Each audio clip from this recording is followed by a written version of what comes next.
IDTV మన ఉనికి మన వాణి. నిన్న తెలంగాణలో నిజాంపేటలో కాంగ్రెస్ పార్టీ ఆధ్వర్యంలో జై హింద్ ర్యాలీ జరిగింది. జై హింద్ ర్యాలీ సందర్భంగా సీఎం రేవంత్ రెడ్డి గారు ఈ దేశ ప్రధానిపై తీవ్ర వ్యాఖ్యలే చేశారు. ఎంత తీవ్ర వ్యాఖ్యలు అంటే, ఒక రాష్ట్ర ముఖ్యమంత్రి ఒక దేశ ప్రధానిపై చేయొచ్చా లేదా అనే విధంగా వ్యాఖ్యలు చేసారు. అది ఎలాంటి వ్యాఖ్యలు అంటే, మీరు అంటే గత సింధూర్ విషయంలో చూసుకుంటే పాకిస్తాన్ భారతదేశానికి యుద్ధం ఇంకా జరుగుతుంది, పాకిస్తాన్ పని అయిపోయింది, పీవీఓకేను ఎట్టి పరిస్థితుల్లో భారతదేశం లాక్కుంటుంది అనే సందర్భంలో ఈ దేశ ముఖ్యమంత్రి కూడా ప్రతిపక్షాలను పిలిచి అఖిలపక్ష సమావేశం ఏర్పాటు చేసి మనం యుద్ధం చేద్దామా వద్దా ఏంటి పరిస్థితి అని ఆలోచించే యుద్ధానికి వెళ్ళిండు.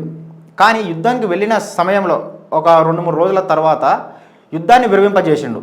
ఈ యుద్ధాన్ని విరమింపజేసినప్పుడు ఎలాంటి ప్రతిపక్షాన్ని విలువలేదు, ఎలాంటి అఖిలపక్షాన్ని విలువలేదు.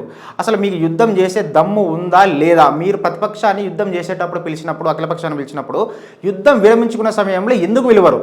కాంగ్రెస్ పార్టీ 1971లోనే ఒక ఐరన్ లేడీ ఇందిరాగాంధీ ప్రధానమంత్రి ఉన్న టైంలోనే మేము యుద్ధం చేయగలిగినాం, ఎక్కడ కాంప్రమైజ్ కాలే.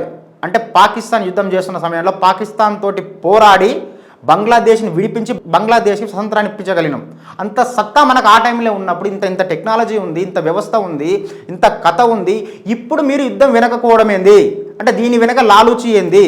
మీకు మీ అంబానీకి మీ ఆదానికి ఏమన్నా బిజినెస్లు పాకిస్తాన్లో ఉన్నాయా? లేకపోతే అమెరికా అధ్యక్షుడు ట్రంప్కి ఏమైనా బానిసై ఉన్నారా? అరే ఎప్పటి నుంచో ట్రంప్ కానీ రష్యా కానీ అమెరికా కానీ మనకు 2 మిత్ర దేశాలు, దానితో పాటు శత్రు దేశాలు కూడా భావించాలి. ఎంత స్నేహం చేయాలి అంతే స్నేహం చేయాలి. మనం చైనా తోటి కానీ, పాకిస్తాన్ తోటి కానీ, రష్యా తోటి కానీ, అమెరికా తోటి కానీ అంటి ముట్టనట్టే ఉండాలి. మన అవసరాలకు అవసరంగానే ఉండాలి, అనవసరానికి అనవసరంగానే ఉండాలి.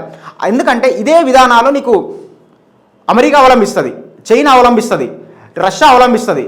అంటే మీరు యథేచ్ఛగా ట్రంప్ బయటకు వచ్చి నేను ఇండియాని బెదిరించిన, ఇండియాని ఆపినా అని మాట్లాడితే ఒక్క నాయకుడు, బీజేపీ నాయకుడు, ఒక్క మినిస్టర్ కౌంటర్ ఇచ్చే అధికారం లేదా? అసలు ఏం చేస్తారు? ఒక యుఎస్కి సంబంధించిన ఒక ప్రెసిడెంట్ మన భారతదేశానికి నేను ఆపిన యుద్ధాన్ని, నేను మందలిచ్చిన ఇద్దరిని, పాకిస్తాన్ని ఇండియాని బెదిరించిన, అందుకే యుద్ధం ఆగిందని మాట్లాడితే ఒక ఎంపీ మాట్లాడారు. నువ్వు ఆయన ఎట్లా మాట్లాడతావు, ఎట్లా పోస్ట్ చేస్తాడు? ఆయన పాకిస్తాన్కి భారతదేశానికి యుద్ధం నేనే ఆపినా అని అందరికంటే ముందు ప్రపంచంలో ట్రంపే ట్వీట్ చేసిండు.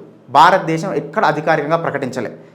దానివల్ల అసలు ఏంటి? అసలు అంటే ఇప్పటికీ పెత్తందారి వ్యవస్థ, అగ్రరాజ్యం కిందనే మన బానిసలమై పనిచేస్తున్నామా? మోడీ బయటికి ఏమో లక్షల కోట్ల సూట్లు వేసుకొని షేక్ హ్యాండ్లు ఇచ్చుకుంటా అగ్రరాజ్యం కింద ఉండా, అగ్రరాజ్యానికి బానిసగా పనిచేస్తుండా? ఎక్కడ పోతుంది ఈ దేశం? ఖచ్చితంగా ఈ రాష్ట్ర ముఖ్యమంత్రి మాట్లాడిన మాటలు ఖచ్చితంగా సమర్థిస్తాం. మీరు యుద్ధం చేయాల్సిన టైంలో యుద్ధం చేయకుండా ఇప్పుడు మళ్ళీ యుద్ధం వస్తుంది, మళ్ళీ మేము చర్చలు చేస్తున్నాం, మళ్ళీ యుద్ధం ఎందుకు లీగలు ఇస్తారు? చేసే టైంలో చేసి దేశ ప్రజలు ప్రతి ఒక్కరు ఈసారి ఖచ్చితంగా యుద్ధం జరుగుతుంది, పీవీఓకేని మేము లాక్కుంటున్నాము, భారతదేశంలో ఖచ్చితంగా కలుపుతున్నాము, పీవీఓకే ఎట్టి పరిస్థితిలో మన దేశంలో విలీనం కాబోతుంది అన్న సందర్భంలో మీరు యుద్ధాన్ని ఆపారు. ఏంటి? ఖచ్చితంగా ఎప్పటికైనా పీఓకే మనదే, పాకిస్తాన్ తోటి మన కాంప్రమైజ్ అయ్యేది లేదు. ఫ్యూచర్లో భవిష్యత్తులో యుద్ధం వస్తే ఖచ్చితంగా మోడీ గారు మీరు ఎట్టి పరిస్థితుల్లో వెనక్కి తగ్గొద్దు, యుద్ధం చేయాల్సిందే, పీఓకేని గుంజుకోవాల్సిందే. Okay, thank you.